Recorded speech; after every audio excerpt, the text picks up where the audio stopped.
What are you? I'm Skynet.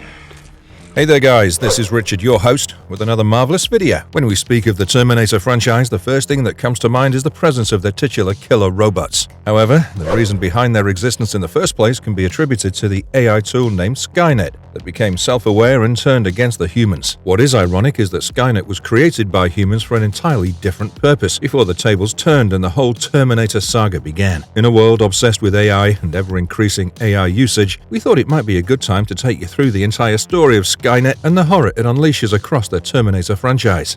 Couldn't be a better cautionary tale, exploring the dangers of AI. Before we go into our explanation, we have a very small request. If you like our content, please support us by subscribing to our channel. This is a small click for you, but for us, it means a lot. Thank you. Let's begin.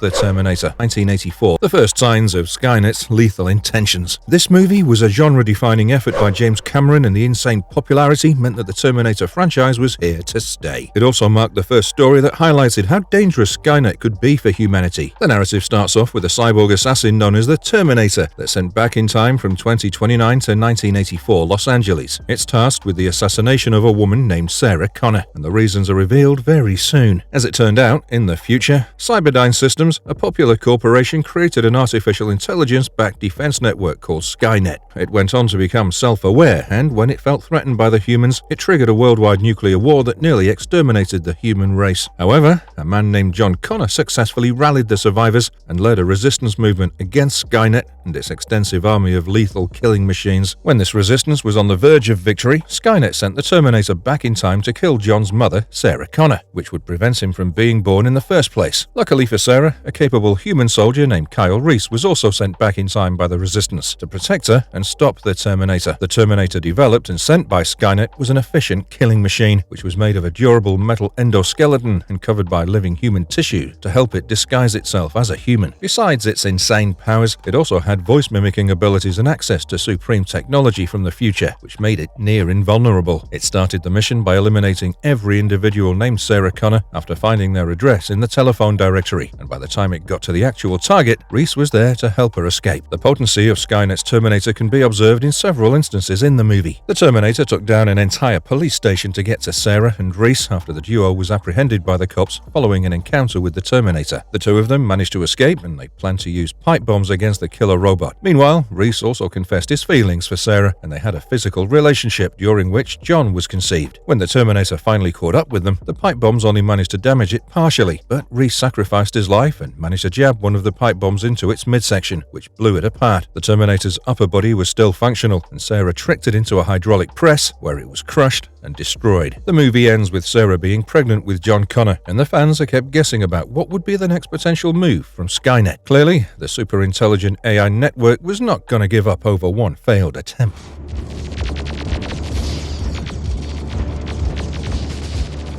Terminator 2 Judgment Day, 1991. Skynet's efforts to neutralize John Connor continue. In this movie, we get a further glimpse of the mayhem that had been unleashed on Earth by Skynet in the year 2029. It was almost a post-apocalyptic setup where the human resistance struggled to take down the forces of Skynet. Meanwhile, as anticipated in the first movie, Skynet sent another advanced Terminator back in time, the T-1000, which was a step up from the previous Terminator. This ruthless cyborg had shape-shifting abilities, and it was made up of a unique liquid metal which almost made it indestructible. By now, John Connor was a young 10-year-old boy, and the T-1000 was tasked with killing him as a child so that he could never lead the Resistance in the future. The Resistance sent a reprogrammed T-800 Terminator, which was designed to protect John from the T-1000. It wasn't as advanced and powerful as the T-1000, but it could still hold its own and delay the attacks to buy John some extra time. The story of Terminator 2 was premised in the year 1995, when Sarah Connor was hospitalized because she showed signs of mental instability by constantly reminding everyone about the prophesied Judgment Day. This Judgment Day on the 29th of August 1995 1997 was supposed to be the day when Skynet finally gained sentience and moved out of human control and interference. When the creators of Skynet attempted to deactivate the uncontrollable AI network, it triggered the nuclear holocaust and took any means to protect itself against the human attacks. Back in 1995, Sarah was aware of this because of her previous experience from the first movie, but her son John considered her to be delusional and lived with his foster parents. When the T-1000 tracked him down, the T-800 was there just in time to intervene. John commanded it to save Sarah Connor from the killer robot, but when they first met, Sarah was left bewildered and confused because the T-800 looked exactly like the Terminator that attacked her in the first movie. While Sarah, John, and T-800 were on the run, trying to escape the pursuing T-1000, the T-800 gave them further insights about how Skynet came into existence. One of the gifted engineers working for Cyberdyne Systems, Miles Dyson, developed a microprocessor in the future, which ended up being instrumental in the creation of Skynet over the course of time. Sarah Connor planned to kill Miles Dyson after her repeated nightmares of the Judgment Day, but when she finally attacked him in his house, she couldn't bring herself to take a human life. The T-800, however, convinced Miles about the dire future consequences of his work, and the scientist revealed how his research was based on a severed arm of the previous Terminator, which allowed him to go ahead by reverse engineering using the CPU and the technology of this part of the robot. He agreed to destroy his work thus far, and they all broke into Cyberdyne Systems to take away the severed arm and CPU of the previously slain computer. Unfortunately, the cops arrived on the scene, and Miles had just enough time to trigger a severe explosion in the building to destroy the laboratory. Sarah, John, and the T-800 managed to escape, but the T-1000 in hot pursuit finally tracked them down to a steel mill. The direct confrontation between the two Terminators proved the supremacy of the T-1000 as it managed to temporarily immobilize the T-800. Just as it was about to lure John out of hiding by posing as Sarah Connor, the T-1000 was pushed into a vat of molten steel by a desperate Sarah and the T-800, which had managed to reactivate. The extremely high temperatures melted and disintegrated the T-1000, and the T-800 convinced John and Sarah to do the same with it as well, so as to prevent any risks in the future. The movie ended with both Terminators from the future incinerated in the molten steel vat, and while the narrative never failed to highlight the deadly nature of Skynet and its killing machines, it also gave some hope that a reprogrammed Terminator could actually benefit humanity.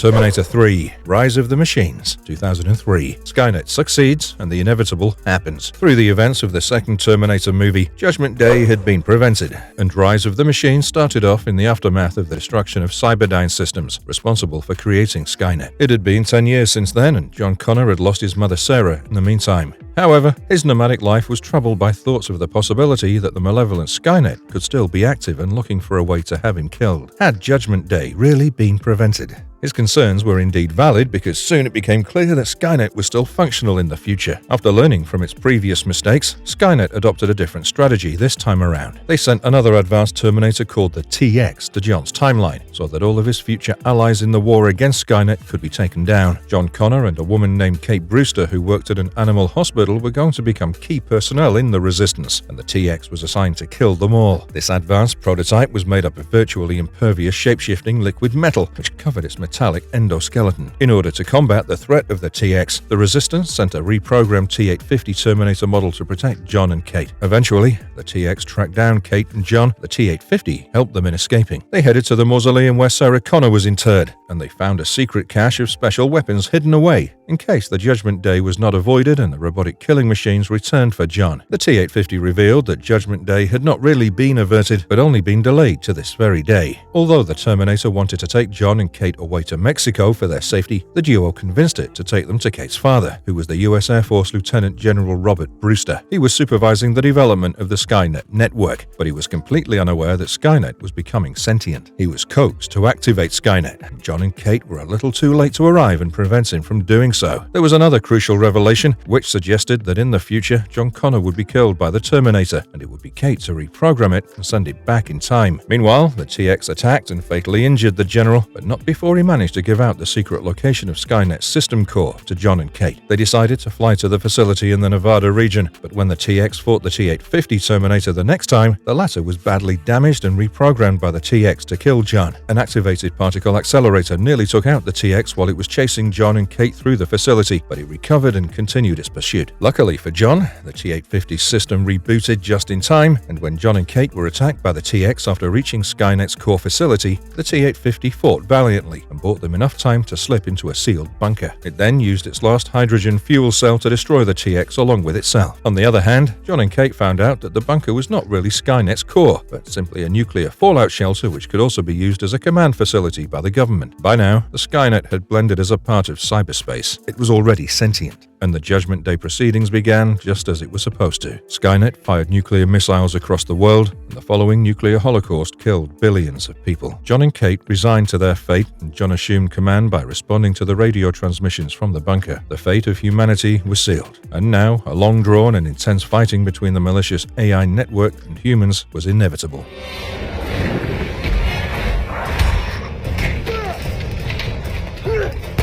Terminator Salvation, 2009. Can the Judgment Day be prevented? Although Terminator Salvation was supposed to be a direct sequel to Terminator 3 Rise of the Machines, it's more of a soft reboot considering a few subtle changes in the timeline. The movie begins with a scene from 2003 when a scientist working with Cyberdyne Systems convinced a death row inmate named Marcus Wright to donate his body for research purposes after his execution. Shortly thereafter, the Skynet system became self-aware and started off the nuclear holocaust as shown in the events of the Judgment Day. The narrative then jumps to 2018, where John Connor can be seen attacking a Skynet base. He discovers that the base has been used to experiment on incorporating living tissue into Terminator models, and he even finds the T-800 model in the making. A massive explosion destroys the base, and John barely escapes from the facility. However, oblivious to him, Marcus, the slain convict from 2003, emerges from the wreckage. The Resistance runs its functions from a headquarters on a Los Angeles-class submarine, and when John returns, he learns about how the Resistance has managed to figure out a crucial piece of information about a secret signal with a code protocol. This can potentially help in shutting down Skynet's machines, which could become a decisive move in their battle against the sinister AI network. The Resistance has also intercepted a hit list, which ranks the targets of Skynet chronologically. John is not surprised to find the mention of Kyle Reese on the list, because he knows that Kyle eventually travels back in time to become his father. This is another instance that suggests how aware and all-knowing Skynet is becoming with time. The Resistance leaders decide to wait 4 days before launching a lethal strike on Skynet headquarters in San Francisco. However,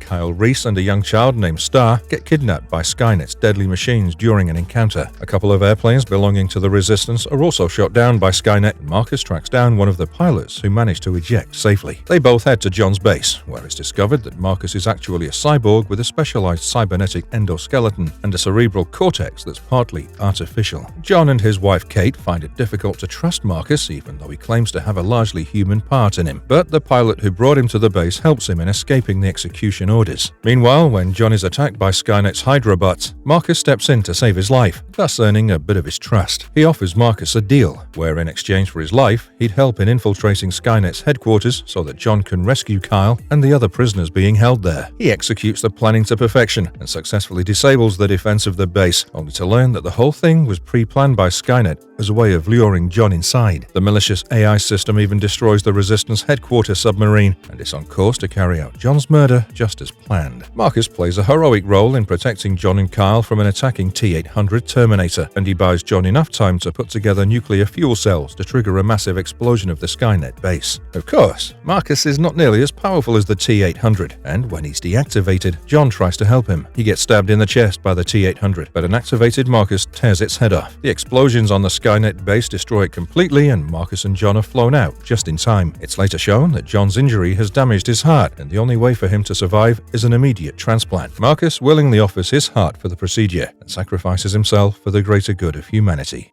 Terminator Salvation, the final battle comic series, captures the aftermath of the movie. This 12-issue comic series offers the perfect closure that many fans of the franchise were left wanting from the movie. This comic book story arc can also be viewed as a completion of the original Terminator saga. As we've seen in the movie Terminator Salvation, the attack on the Resistance headquarters has nearly wiped out the entire Resistance leadership. John Connor steps in as the leader in this crisis, empowered by the sacrifice of Marcus to grant him his life. The narrative takes you along 2 different time periods: the pre-Judgment Day time period in 2003 and 2029 during the final battle. One of John Connor's lieutenants named Simon Taylor goes back in time to 2003, while 3 Terminators are also sent back in time to assassinate a man named Thomas Parnell. Why the Terminators are tasked to kill him is not revealed yet, but the interesting premise sets up the story beautifully. Simon makes use of the police records in an effort to track down Parnell. Meanwhile, in 2029, we get to see that John Connor is still living to fight the final battle while also preparing for the time travel of Kyle Reese. The character of Kate has also been brought into the comic books storyline, although some of the key characters are missing, presumably dead in the long drawn-out battle. We get to see Skynet preparing the time travel equipment, which is referred to as the Time Door. Skynet is also working on a new Terminator human hybrid, which is none other than Thomas Parnell. It's revealed that he's a sadistic serial killer who murdered several people, and just to show how demented the man is, there's a sequence where he's eating the food of a family that he killed in their very house. Back in 2003, the 3 Terminators sent by Skynet find Dr. Serena Kogan in a hospital. This is the same doctor who convinced Marcus to give up his body for research after his execution in the movie Terminator Salvation. We get further references to Marcus in the 2029 timeline, where John Connor goes to pay his respect to Marcus Wright's grave for his sacrifice. It seems like John somewhat blames himself for Marcus's death, and Kate comforts him by suggesting that the sacrifice shouldn't be in vain. John then goes on to deliver a powerful morale-boosting speech for his soldiers before gearing up for the final battle. Meanwhile, in 2003, Simon Taylor confronts Parnell, and so do the Terminators, who had been sent to retrieve him. A nail-biting action sequence follows, but Parnell manages to get away. In 2029, Parnell is going to be Skynet's last resort to turn the tides of the battle in its favor. Kyle is taken to the time-traveling machine and has been shown pictures of Sarah Connor by now. Kyle realizes that he's being overly protected as the rest of the men take down scores of Terminators, and John explains to him his purpose. He realizes that he's crucial in saving the life of Sarah Connor by going back in time, but he decides to trust his leader, John Connor. However, Kyle has a rather interesting question for John. If Skynet is so keen on going back in time to kill his mother, why are they not going after his father as well? And if they are, then why isn't someone being sent by the Resistance to protect him? The next event explores how Parnell is being plugged into Skynet, and we get a crucial insight into the process of Skynet gaining sentience. It gained knowledge from all the texts, books, movies, history, and culture, and the brutal rules of human survival became ingrained in it. It simply tries to follow the rule,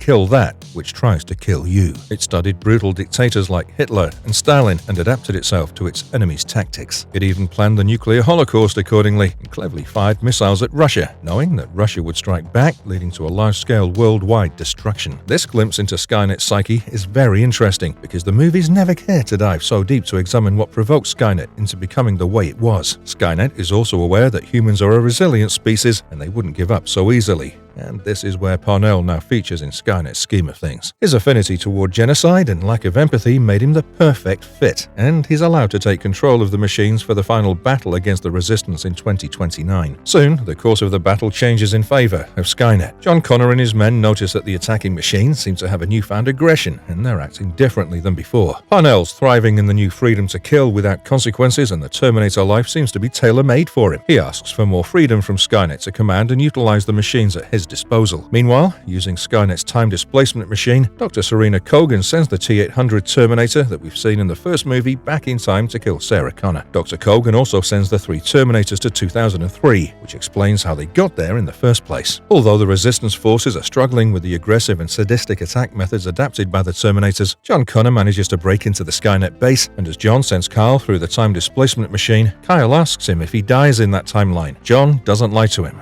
but Kyle goes through the process like the true soldier that he is. John Connor also sends a reprogrammed T-800 that you see in Terminator. With fond memories from the time that the T-800 was sent to protect him, John Connor has an emotional moment bidding him farewell and thanking him for a successful mission. In the meantime, Parnell has started disobeying Skynet, and this is slowly building up to a situation where Parnell seeks complete freedom devoid of any Skynet interference. He forces Dr. Kogan to hand over the codes that would enable him to exercise complete control over the Terminators. He already has command over 63% of the Terminators, and Skynet is in troubled waters after Parnell has gone rogue. It seems like Parnell wants nothing to do with either Skynet or the Resistance, and he wants a dominance of his own kind. Pushed to the wall, Dr. Kogan sends a code transmission to an old friend, which is none other than Marcus lying in his grave. The activation code resurrects Marcus. But if you remember the movie, Marcus had pulled out his control chip in one of the scenes. Clearly, he wouldn't just obey orders of Skynet or Dr. Kogan blindly. Marcus tracks down John Connor and tells him how his systems were still operational, even though he was lying dead. However, he couldn't move without the activation code in spite of being aware in his grave. Marcus explains to John that at this point Skynet needs John's assistance. Marcus was only a prototype for Skynet, but Parnell was the real test subject. subject. Marcus tells John about the entire situation of Parnell going rogue, and John realizes that they must go back in time and eliminate Parnell to prevent this from happening in the first place. He tries to get to the time displacement machine, but when his movements are hindered, Simon gets there first, which explains how Simon ended up in 2003 to assassinate Parnell. The comic series also tries to explain how time travel works in the Terminator series. John Connor assumes that he's failed after the circumstances around him don't get better. Parnell takes more and more control over the Terminators. In a bizarre climactic moment, John Connor finally meets up with Skynet to discuss a potential solution. He's fused to a body of a Terminator in order to defeat Parnell, and the final battle is legendary as John becomes the Terminator Ultra 5000. Parnell has a different tactic in mind as he sends a Terminator to destroy John's mortal body. However, in a sudden twist in the tale, the Terminator version of John Connor impales Parnell with his hands and kills him off. After all this is over, John Connor has a final deal with Skynet after successfully dealing with their common enemy. He proposes a scenario where they can both work together to rebuild the world and bring in peace, because fighting for decades has clearly been a waste of time for both. Skynet agrees to the proposal, and the ultimate battle ends on peaceful terms. Skynet sends out Terminators to rebuild the world, and John Connor and the Resistance embrace the new era of peace. Since his physical body is dead, John gets some living tissues on his Terminator structure and reunites with his wife, Kate. They have a daughter named after his mother, Sarah. And finally, the world is at peace after ages of destruction. This story arc definitely offers more closure than the movie Terminator Salvation and the entire franchise. Of course, John Connor and Skynet working together and establishing peace sounds like a far-fetched idea, but the execution has been done perfectly with no major loopholes. The gritty artwork and detailed storytelling make this a fun read,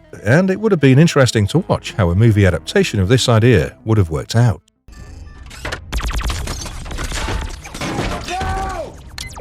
Terminator Genesis 2015, an alternative story of Skynet, aka Genesis. Okay fellas, the fairy tale is over and so is the comic series interruption. The movie franchise, however, ignored the comic series completely, and Terminator Genesis offers a reboot of the entire story arc. It takes into account the original movie but ignores all the events of the sequels to follow. The movie starts off in the year 2029 when the Resistance leader John Connor is engaged in the final battle against Skynet. The Resistance seems to have the upper hand, and in desperation, Skynet activates a time machine to send a lethal T-800 Terminator back to 1984. The mission for this Terminator would be to kill Sarah Connor, John's mother, to prevent him from being born. However, a loyal soldier of the Resistance and John's right-hand man Kyle Reese volunteers to go back in time as well to protect her. Just as he's floating in the magnetic field of the time-traveling machine, Kyle watches John being attacked by a Resistance soldier, and this creates a temporal paradox for him. It alters the timeline as well, and Kyle experiences certain childhood memories from a parallel version of himself. Meanwhile, back in 1984, we see that Sarah Connor already has a protective T-800 Terminator by her side, which she calls Pops. When Skynet's T-800 arrives to assassinate Sarah, they manage to disable the killer robot. We also learn about how Pops has been by her side since she was just 9 years old, and it had been sent by an unknown party. Sarah's parents were killed by a T-1000 Terminator sent from the future, but T-800 has been protecting her ever since. When Kyle Reese finally arrives in 1984, he's attacked by this T-1000, but Sarah and Pops manage to destroy the malicious Terminator. By now, Kyle has realized that the past has been altered, and he's quite certain that the impact of this change has changed the future as well. For instance, in this altered version of 1984, Sarah and Pops have put together a time machine, and Sarah intends to travel to 1997 and stop Skynet from becoming sentient. Kyle recalls that during his childhood experiences in the temporal paradox, he received a warning that Sarah must travel to 2017 instead of 1997 to stop Skynet from becoming self-aware. Sarah and Kyle travel to 2017, while Pop stays back because of his damages from the previous fight against the T-1000. After arriving in 2017, Sarah and Kyle are immediately taken away by the cops, and during their brief stay in this timeline, they learn that Skynet is called Genesis now. People have accepted its development, and it's soon going to be unveiled as a global operating system. Suddenly, John Connor arrives out of nowhere and takes them away, and in an even more shocking twist, Pops joins the action and shoots John. It's revealed that this John Connor is actually an advanced Terminator, which was possible after Skynet attacked him previously and disguised as a Resistance soldier. John was then infected with a special nanotechnology, and since then, he's been nothing more than a machine manipulated by Skynet. He was then sent back in time to 2017 so that he could facilitate the development of Genesis by working with Cyberdyne Systems. Pops manages manages to deter his mission long enough for Sarah and Kyle to escape, and later, the trio retreats to a safe house the day before Skynet's scheduled global attack. They make a plan to destroy the Genesis mainframe as a last-ditch effort, but as they head for Cyberdyne's headquarters, they're being followed by Terminator John Connor. In the climactic moments of the movie, John advances the final countdown to 15 minutes, while Sarah, Kyle, and Pops plant bombs at strategic points to completely destroy the Cyberdyne base. Finally, Pops manages to trap John in the magnetic field of a prototype time machine, and the multiple explosions triggered by them stop Genesis from being successful. They also travel to Kyle's childhood home to warn his younger self about Genesis to make him aware of the dangers. The film ends with a suggestive mid-credit scene that makes it evident that Genesis' system core is still safe in a subterranean chamber, meaning that the threat hasn't been averted.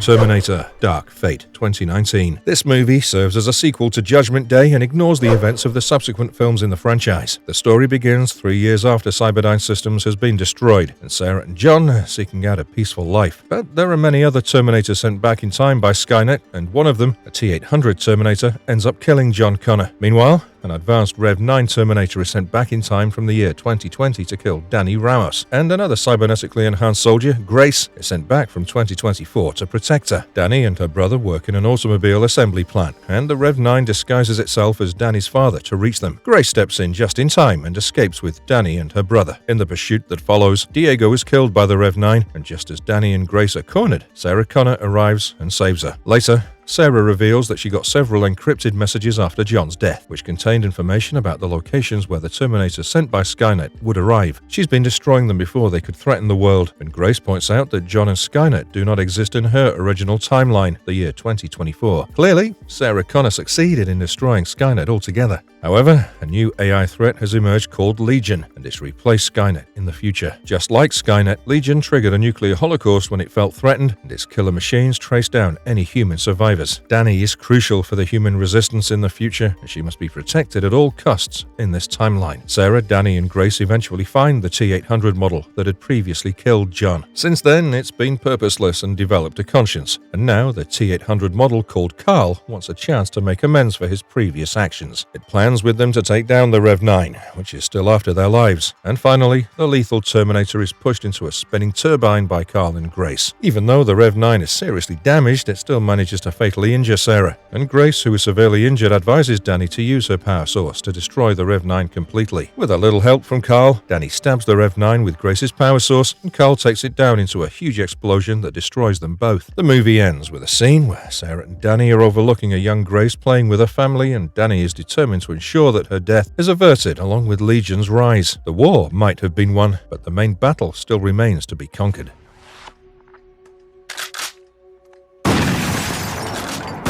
Terminator, the Sarah Connor Chronicles, 2008. How the popular TV series explores Skynet. This TV series disregards the events of Terminator 3 Rise of the Machines and takes up the story from where Terminator 2 Judgment Day left off. The narrative focuses on the lives of Sarah and her son John in the aftermath of the second movie, and the story explores how they try to prevent the creation of Skynet before it's too late. The series begins 2 years after the events of Terminator 2, and now a T-888 Terminator called Cromartie has been sent back in time by Skynet to finish off John Connor. Meanwhile, John from the future has sent back a reprogrammed Terminator named Cameron to protect his younger self. However, the pursuing Cromartie is not their only problem, as an FBI Special Agent James Ellison is also after them on the suspicion that Sarah Connor is a crazy criminal. After John is too tired of being on the run, Sarah decides to do something about preventing Judgment Day, which is now expected to take place in 2011. Sarah also has to deal with the risk of a pending cancer, and the narrative soon heats up to the point where numerous fighters sent back by the Resistance face off against a long line of Terminators sent by Skynet to foil their plans. They realize that a special chess computer called the Turk might be the precursor to Skynet, and Sarah and members of the Resistance go after tracking it down. The series started off with great ratings, and it became widely popular in no time. However, the ratings dropped after the second season, which eventually led to the third season being cancelled. How has Skynet been depicted on screen? Skynet's a great example of how something non-tangible can pose such a severe threat to humanity. The movies rarely portray Skynet on screen, and it's the subtle presence that you can tell from its actions that's terrifying enough. Terminator Salvation marked the on-screen debut of Skynet, and here also it remained just a computer monitor, which was voiced by Helena Bonham Carter. We saw the physical incarnation of Skynet in Terminator Genesis, where Matt Smith played the role. The original Terminator canon makes it pretty evident that Skynet is not tangible. and its nearly indestructible nature could be seen in Terminator 3: Rise of the Machines, when Skynet escaped into cyberspace, indicating that it could never be shut down. In Terminator Dark Fate, an attempt was made to erase the existence of Skynet at the end of Terminator 2: Judgment Day. But even in this supposedly new canon, Skynet was only replaced by a similar malicious AI called Legion, which had its own network of killer robots. You have to say his name. Ever. Is a threat like Skynet more relevant than ever before? If you're aware of AI developments in the recent years, you probably know the obvious answer to this one. What started as outrageous fiction back in the 80s has somehow managed to emerge as a real threat in the modern day. AI and its ever-increasing relevance in the contemporary times also leave out a threat that the command might just shift from humans with further development. Keeping this in mind, the Terminator franchise has a lot of potential to seek out realistic storylines in the projects to come. Maybe it's time for everyone to spare a second thought regarding the overuse of AI before it's too late. Do let us know in the comments below about your thoughts on Skynet and the entire Terminator franchise. Also, tell us which story arcs you find the most interesting and which movie is your favorite in the series. And if you liked our content, don't forget to leave a like and subscribe to us if you haven't already. Have a good one and be safe. Thanks everyone.